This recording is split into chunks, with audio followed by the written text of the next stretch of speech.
तीव्र इच्छा रखता है एक साधे सब जाए।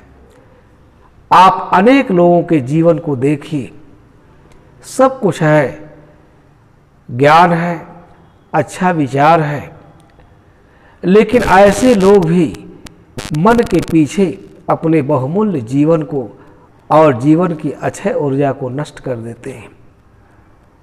सारा जीवन दुराशा में ही व्यतीत हो जाता है, हाथ कुछ भी नहीं लगता है।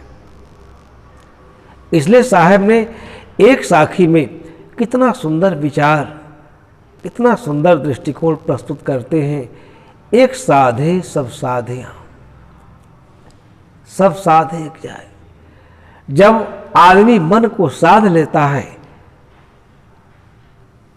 जब मन में कोई इच्छा नहीं, तृष्णा नहीं, वासना नहीं, जब मन निर्विकारी हो जाता है, निर्विषयी हो जाता है, निष्कामी, तब उसमें अखंड तृप्ति की अनुभूति होती है। लेकिन सारे संसार के प्राणी पदार्थों को पा करके भी हम कभी तृप्त नहीं हो सकते।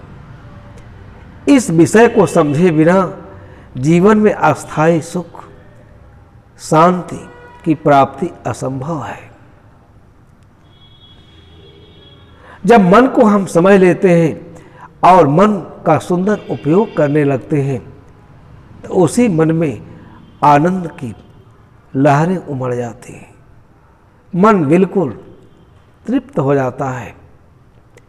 जहाँ न कुछ चाहने की इच्छा है, न कुछ पाने की, न कुछ खोने का भय है। इस अवस्था में पहुंचने के लिए ही हमें मार्मिक सत्संग की आवश्यकता है। बड़े बड़े ज्ञान से संपन्न लोग भी छोटे छोटी बातों में अपने को उलझा लेते हैं। सम्मान है, पद है, प्रतिष्ठा है, और ये सब क्षणिक है। आज है, कल सबसे वियोग होने वाला है। कभी कभी ऐसा भी होता है जिस पर हमें बहुत अहंकार होता है। प्राणी पदार्थों को तो छोड़िए, अपने जिस जीवन पर इतना हमें अहंकार है, वह जीवन भी क्षण मात्र में छूटने वाला है। इसलिए अहंकार की कहीं गुंजाइश नहीं। जब आदमी अपने मन को ठीक से समझ लेता है, मन का सुंदर सदुपयोग करने लगता है, अच्छे साधनों में लगाता है, तब उसे अखंड तृप्ति, आत्यांतिक तृप्ति का बोध होता है। लेकिन साहब इस साखी में कितना सुंदर और पावन विचार प्रस्तुत कर रहे हैं। एक साधे सब साधिया, एक मन को साध लेने के बाद वही जीवन की सर्वश्रेष्ठ उपलब्धि है। सब साधे एक जाए। लेकिन जब आदमी सांसारिक जो समस्त मरणशील, परिवर्तनशील, क्षणभंगुर पदार्थों में जब अपना दावा करने लगता है, अपना मान करके उसमें भूल जाता है और उसमें अनंत सुख की कल्पना करने लगता है, और वो सब एक दिन उसे धोखा देते हैं। यह संसार बिल्कुल धोखा के समान है। आज जो ये कोरोना का दूसरा लहर आया है, देश में हर आदमी यह अभिशाप बन करके और हमारे जीवन को, हमारे समाज को, हमारे राष्ट्र को प्रभावित किया है। प्रिय बंधु, ऐसे समय में आध्यात्म हमें परम संबल दे सकता है। अहंकार की कहीं कोई गुंजाइश नहीं। बड़े बड़े प्रतिष्ठावान लोग, जिनकी बड़ी बड़ी राजनीतिक पकड़ है, पहुंच है, आज वह भी निरीह हैं जीवन को लेकर। इसलिए इस सच्चाई को हमें समझना चाहिए कि जीवन के हर अवयव, तत्व, पदार्थ सब क्षणभंगुर हैं, सब परिवर्तनशील हैं। इसमें आसक्ति बनाकर अपने जीवन को व्यर्थ नष्ट नहीं करना चाहिए।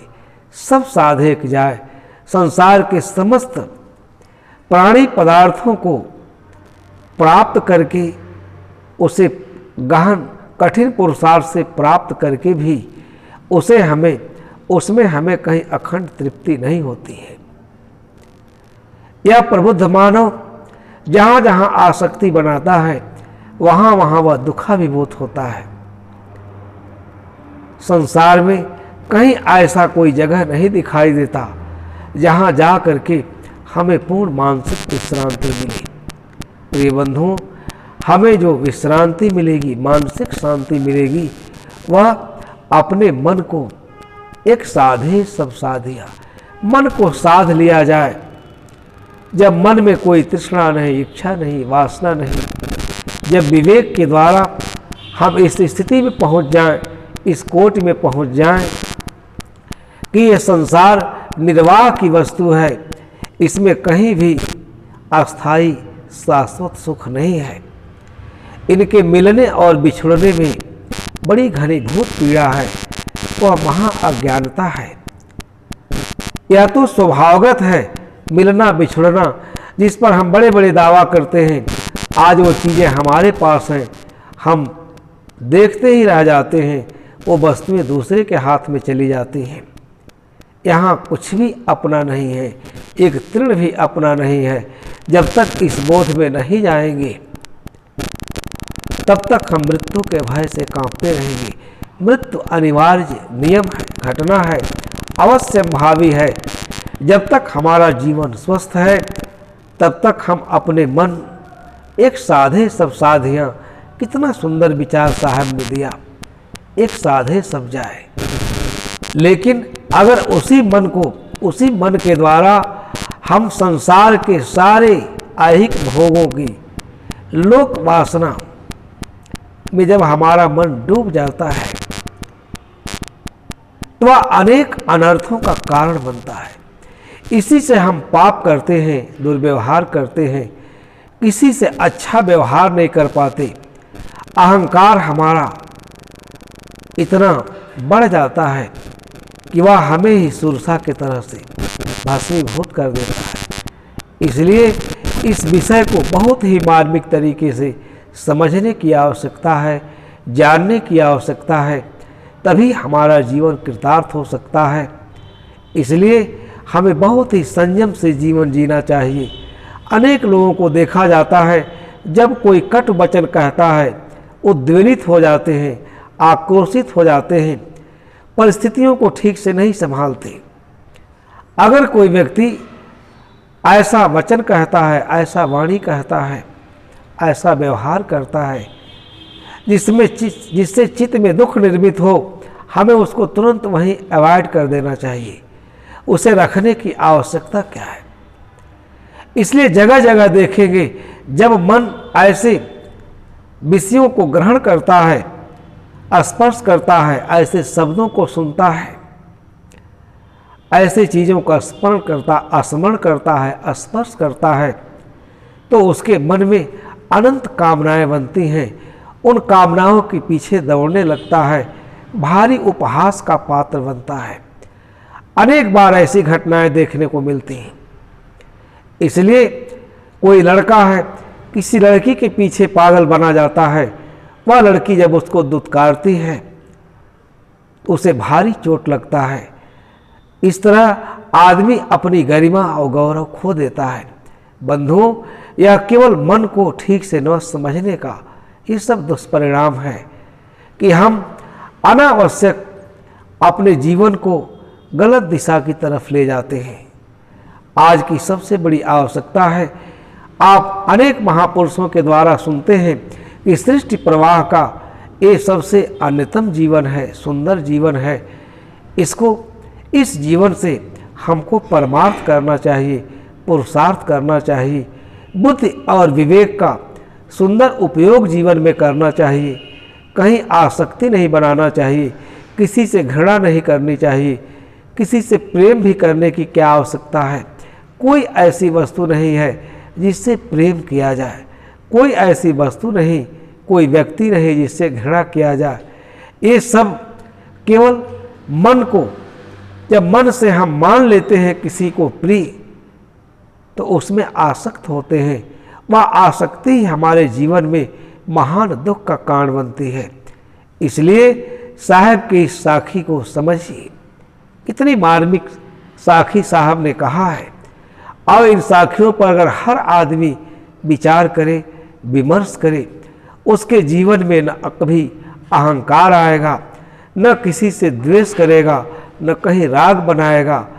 जब जब व्यक्ति द्वेष करता है, राग करता है व्यावहारिक जीवन में, यह राग द्वेष ही उसके जीवन को दुख से भर देते हैं। थोड़ा सा ज्ञान दृष्टि से देखा जाए, कहीं भी कोई दुख है ही नहीं। दुख तो हम स्वयं निर्मित करते हैं, राग करके, द्वेष करके, ईर्ष्या करके, डाह करके। मानस सभी लोग पढ़ते हैं। मानस में बड़ी सुंदर सुंदर विचार गोस्वामी जी ने रखा है। मत्सर काहे कलंक न लावा, शोक समीर न काहे डोलावा, तृष्णा उधर वृद्ध अति भारी, त्रिविध ऐसड़ा तरुण तिजारी। मानस में भी इस मन और मन के सुंदर सदुपयोग, ये मन बड़ा विलक्षण है, अद्भुत है। यह मोक्ष का भी कारण है और भव के भारी यातना का भी कारण है। जब हम उपनिषद पढ़ते हैं, उपनिषद में हमारे ऋषिगण इस पर बड़ा गहन चिंतन किए हैं। मन एव मनुष्याणाम कारणम बंध मोक्षयो बंधाय विषयासक्तम मुक्तय निर्विषयम स्मृतम। एक श्लोक में ऋषि कितनी सुंदर बात, कितनी ऊंची बात, अगर इस